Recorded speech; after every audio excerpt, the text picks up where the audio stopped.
can just throw it up and diffuse. Okay, guys. I love our hand motions. Like, it is dunzo. So like when you're sitting there and you're feeling jealous some way, just be like, and then like right? you'll and come up. shut it down, basically. You're Blocked with Eden Middleman and Simona Catalano.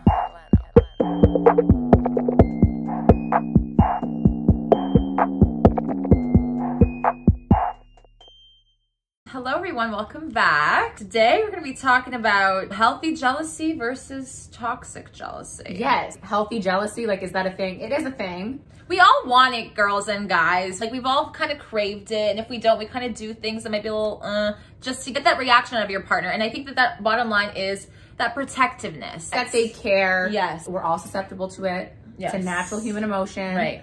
We are all going to be jealous at one point or another in our relationship, but that's why it's healthy, because it's sporadic. It's not constant. It's every now and again, little hiccup. Right, and it doesn't take over the relationship. Exactly. It doesn't control the relationship. It doesn't affect the quality of your life or the relationship or your partnership or whatever it is, the connection between you two. It doesn't get in the way of anything. When it's healthy, we're aware of it. Yes. We're aware of what's happening. Important. We're trying to deal with it in a positive manner. We are communicating, we're being honest, we're doing all of these things. Right. When we're doing all of these things, the jealousy is healthy because it's showing you that I care, I'm still being protective, and we're also both aware of what is going on here. It's not like someone is jumping to conclusions and being irrational. Yes, right? or being unreasonable and impulsive, putting limitations on what you can and can't do. Yes. The toxic jealousy comes from an insecurity. Totally. Could be a past trauma. Very important. Or it could be something that's happening present day with this relationship. And how that looks like is controlling. Like, no, you're not going out with those people. Or no, you're not going out like dressed like that. I have to be there. I'm coming. Or like, yeah, I don't like that person. I don't like it. I don't like it when you do this. Yeah. Or no, you can't do that. Yeah. Anything that's limiting, controlling like that is toxic. And don't let them be like, well, I love you and care for you and I don't want no man looking at you. You gotta be secure, Mr. or Mrs. that I'm gonna go out there looking bomb as fuck, but I'm not going to entertain or allow anyone to even have that opportunity, okay? So that's maturity, that's trust, and that's overcoming insecurity, right? Because there's always that potential. We always will. Yeah, sometimes we need that reassurance. Totally. You know, your partner's out, they're looking good. Maybe her friend posted up some sort of a video, they're on vacation. There's a couple guys in the background just there. Your girl's not anywhere in the snap, but you're like feeling away. Your adrenaline is going and now you're like nervous and your insecurities are manifesting in a negative way and you lash out at your girl. You become impulsive because you're not allowing yourself to feel and understand why you feel this way and then decipher whether or not this is coming from your insecurity or trauma. You are allowing your emotions to lead. You're not letting your mind or your brain actually help you digest and recognize and realize, how am I going to move? So what would he be doing? You're rolling with it, right? So you sent her a message. And we all know the message, guys. All know the message. Some guys are a little bit more passive aggressive. Other guys are very, very aggressive. Yeah. I've had both. If you want to act on impulse and do that, you need to make sure you're able to allow your girl or your guy to answer you back and hold that space for them. Because sending that message and then turning off your phone and going MIA is not fair and toxic for the other person, because now you're making their adrenaline go crazy. They don't know where you are. They can't reach you. And that's not fair. That's kind of emotional abuse. And that is exactly what they want when you are in a toxic state of jealousy, because you are like, I'm projecting my insecurities onto you and I want you to feel my pain. But that's not how it should be, because if you care and love for someone truly and you are in a healthy state, you won't want the other person to hurt, even if you're hurting. You would leave the avenues of communication open because you value and you trust what they're going to say. Ultimately, you sent that message because you wanted or needed reassurance. So allow them the opportunity to give you that, because oftentimes they will. If your significant other is like going MIA and you're just there, like the odds of your girl or your guy staying at that party and enjoying themselves is shot. Like, of course, they're no longer able to be present and they have to find you, they have to go home and solve this issue, because you've now ruined everybody's night, probably for no good reason. Like, we need to get the facts and then move accordingly. So like, you see a man in the back of my picture fucking 500 meters away, and you're saying, who the fuck is that? What the fuck is that? That is not you being protective. That is not you being caring. That is not you being a healthy person or a great partner. That is you being total opposite. Also, like, if you are a little bit more passive aggressive, like you send a message like, oh, like, who's that? I didn't know guys were invited to your girls' night. Yeah, right? something to that effect. Right. You know, guys there, oh, like, what are you doing? Or like, oh, have Where are fun the with girls? Johnny. Or like, yeah, and you're like, what? That's your moment to like give them reassurance. Like, babe, like, totally not like that. Like, it's cool. I'm just here for the girls. Right. And then like, I'm coming home to you. Like, gonna see you soon. Shut it down. Yeah. And then when you get home, let's have that discussion. Right. Like, I think ultimately you need to be able to have that discussion 100%. and attack it.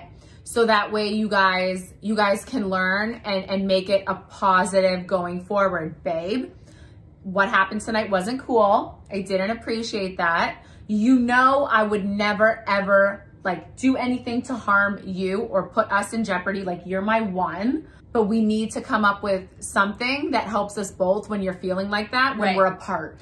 Right. I think also, see, that conversation then leads to, well, then what can we do better? What are some good alternatives? What can I do on my end to reassure you when I'm out with my girls and you're feeling some type of way? Because, babe, I don't want you to feel that way. Right. I don't want you to have doubts. What can I be doing as a partner to help you? Because listen, bottom line is we're not perfect. Everyone's going to feel some type of way at some point, okay? Right. And it is totally okay to ask for some sort of compromise or reassurance by being like, let's sit down and let's come up with healthier alternatives to making sure you and I are both putting in the work to make this a successful night for us. 110%.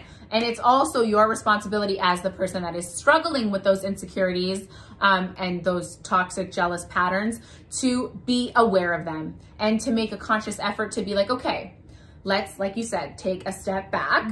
Why am I getting nervous right now? Would my girl actually go through with that? Like, I know her heart. I know where she's at.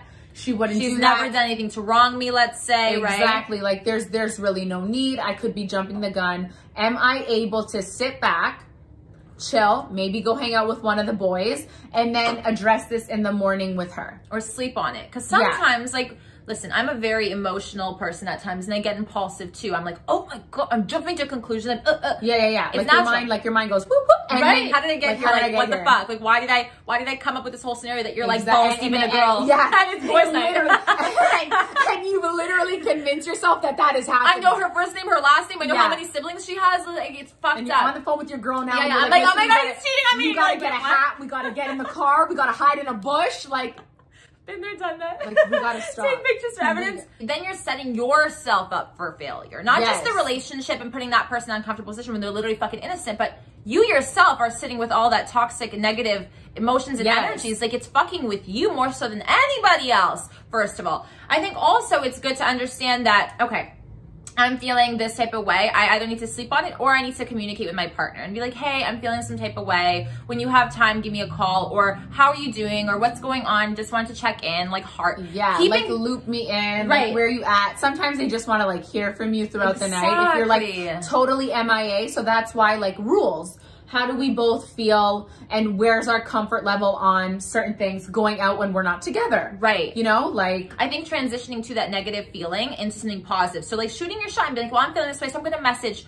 my partner and let them like throw the ball in their court and be like, hey babe, how are you doing? Like, sweet, even if you're not feeling that way. So easy. Because then the response back is going to be, hey babe, I miss you. I'm thinking about you. I love you. I'm like, honestly, it's kind of lame and it's going to like reassure you. Or I'm having a great time. I wish you were here. Like, fuck, I can't wait to come home to you, or whatever it is. Like, you see how you just switch that negative? We literally just diffuse. Okay, guys. I love our emotions.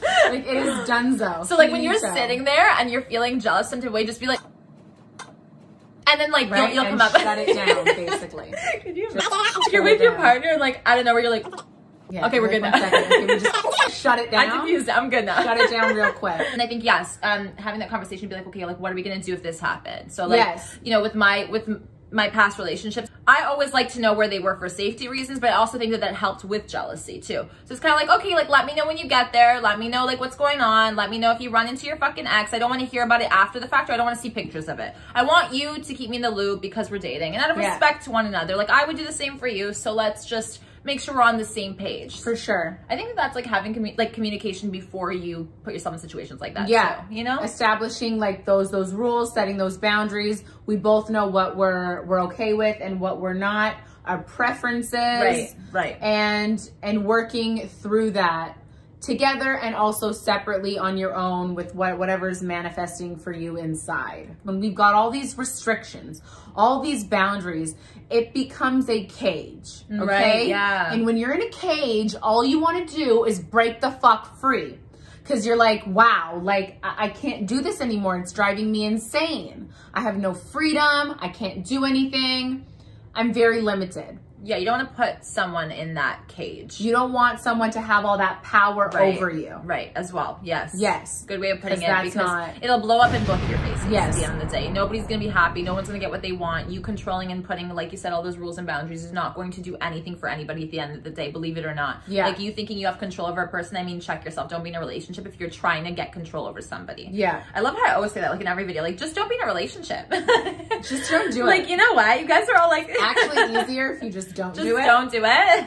Bottom line, it's okay to be even like a little bit negatively jealous, but as long as you're not reacting, like we said, on impulse and making your reaction something negative, because that's ultimately the problem. Because we all kind of feel like we have negative feelings, we're human beings, but it's how we go about communicating it or reacting to that can really throw things down. Do you know what I mean? Yes. Like it could fuck up the entire thing. So I think being able to like reflect, ask yourself, okay, why am I feeling this way? Doing a little self-reflection. Yeah. Working on yourself. 99.9% of the time, like she's gonna give you that reassurance if you hold that space and like let her know have that moment and you communicate that to her. Like always, the relationship, we always want it to succeed. Nobody wants to like break up because you're constantly jealous. Like there's no need for that, right? Like we've already made the conscious effort to choose each other. Okay. So we need to make a conscious effort to like make it work and like reassure the other person. But it can't always be the other person offering reassurance for you. You also need to create ways for yourself to cope and to deal. Yourself. Yes. And also like if you feel like she's getting ready to go out, what is something, like you've taught me this, what is something that you can do to prevent those emotions from resurfacing once she leaves? Check in. She's doing her hair in the bathroom. Like, sit with her for a minute. Like, have a minute. Yeah. How you feeling? What's up? Oh my God, I you love look that. fucking good. Like, I'm gonna miss you today. Like, are we gonna hang tonight? Yeah, like, or are you gonna go sleep at Eden's? Like, what's the vibe? Yeah, exactly. Preventative versus reacting to something, or having to force yourself to do a coping mechanism that isn't always reliable, right? So preventing guys don't usually do coping mechanisms. Their coping mechanisms are like literally losing word their vomit. shit. Yeah, word vomit. I also want to briefly create like a little sidebar situation for us here. Okay, so let's say you and your girl, I don't mean that like only guys get jealous, okay? So like let's say you and your girl. Girls be jealous as fuck. Oh, girls be jealous as fuck. We're just not aggressive. We're passive aggressive. Yeah, we're passive aggressive. Or like we'll catch a fucking attitude. I'll be like, listen, honestly, like you don't think I saw the way that girl fucking looked at you? Like she basically undressed you with her eyes and you let her. You like, fucking let her. We're like borderline psycho. Like sometimes. To the point where it's like funny. Yeah. It's almost like funny. It's cute. Like, wow, my girl's like so fucking like delusional that it's like kind of funny. Yeah, cute. For example, let's say you and your partner have had a falling out. Like one of you guys was not loyal or disrespectful at one point. And so this is raising trauma that you two directly have had. So it's not past trauma from a different relationship. It's you two. Ooh, same trauma. Same trauma. Same trauma. And they're going out and you associate going out with cheating, God forbid, or whatever. Wow, Do you know what I mean? So you need to both be super like ready to go, buckle up, and like make sure you're both super open. That is so difficult. It's really hard to rebuild that trust, but I think exposure is important in that regard. So meaning like, let's say one of you guys were unloyal, but you guys are giving it a shot, whatever. You guys are going out separately. That trust needs to be there. That trust needs to be there. In order to do that, you need tons of reassurance, or else one of you guys is going to slip up.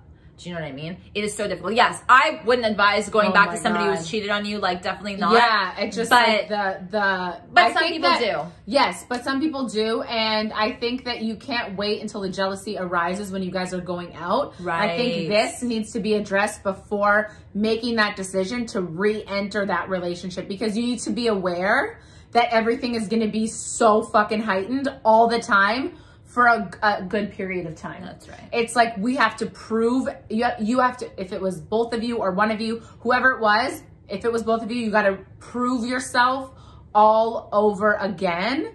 And it's just so difficult. So I think that taking the time to analyze that, digest that, and really make that conscious effort, like, can I do this? Like, do I constantly want to be proving myself all over again? Can I re-enter with a person that has betrayed my trust? Like, questions that we also covered in our trust and betrayal video. Totally. You need to ask yourself those questions. You can't just wait until we're having a full-blown fight before I'm getting ready to go out for girls' night. Know your triggers, okay? Know your triggers. Know that when she goes out all dolled up for a night on the town, you will be feeling this type of way. Be prepared, be accepting of that. You're a human being for feeling that way. You have a right to feel that way. It makes sense. Again, it's the reaction and projection that you gotta be careful with. Yeah. So find things to do that will help occupy your mind, or, you know, have a system between you and her that works for you going forward. Have a buddy system. That's right. Check in. Check in. We love it. That's it. I am now reflecting on moments where I was jealous or my partner was jealous, and I'm realizing the bottom line is just like insecurity that needs to be dealt with. Yeah.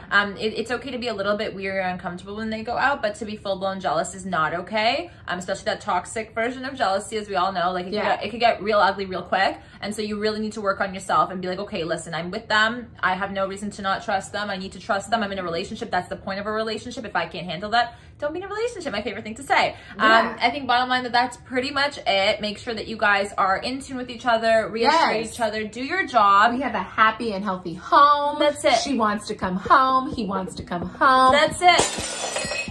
Are you okay? Oh my God, it's okay. It's okay. Oh my God. Thank you so much for watching, guys. Take care, be healthy, communicate, check in. Don't forget to comment, like, and subscribe, and hit the bell for the notification yells. And we'll see you back here very soon. I'm going to sweep the floor. Bye.